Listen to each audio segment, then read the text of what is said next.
In this video, we will talk about thinking differently about the use of thermostats on boilers with modulating burners. A boiler with a modulating burner is a lot like your car. Both have a throttle that allows you to vary the power required to hit the set point. Let's compare what would happen if we operated our car like we operate our boiler with a thermostat. They both have an engine, the car has the motor, and the boiler has the burner. In our example, both have an engine start switch. The boiler has the thermostat, and the car has the ignition switch. And thirdly, they both have a throttle. The car has the accelerator, and the boiler has a proportional control which modulates the burner. Let's start with everything on. The ignition switch has been pushed so the motor is running, and the thermostat's calling for heat so the burner is fired.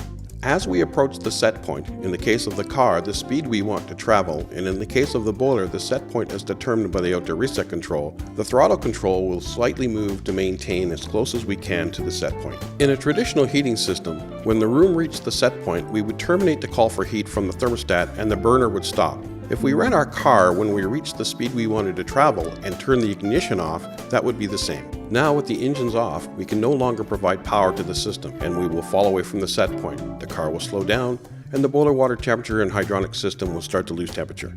At some point, we will lose enough room temperature that the thermostat will call for heat and reinitiate the boiler.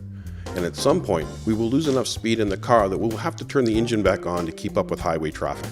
Now with the engine running, we find ourselves still well behind the set point, so we'll have to give more throttle to get more energy into the system. As we approach the set point again, the throttle will modulate to try and keep the system stable. Eventually we reach the set point again, the thermostat ceases the call for heat and shuts off the boiler, and we turn the car off, and we start the fluctuation all over. But what if there was a better way? What if there was a way to control the room temperature without the temperature fluctuations in the heating system? At Viessmann, we have a way.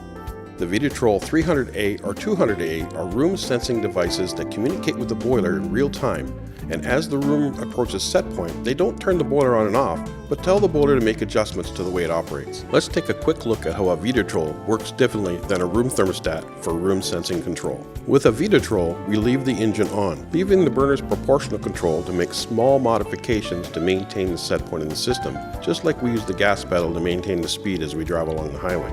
As the room temperature approaches the set point, the Viessmann sends a signal to the boiler, and the boiler reduces the water temperature being delivered to the loop to only add as much heat as required to maintain a stable temperature. If the room temperature starts to fall below the set point, the Viessmann sends a signal to the boiler, and the boiler adjusts its operating set point up a little bit to try and add a little more energy to the space to counteract the heat loss. The result is a more stable room temperature, plus improved dynamics to adjust to load changes within the space in real time.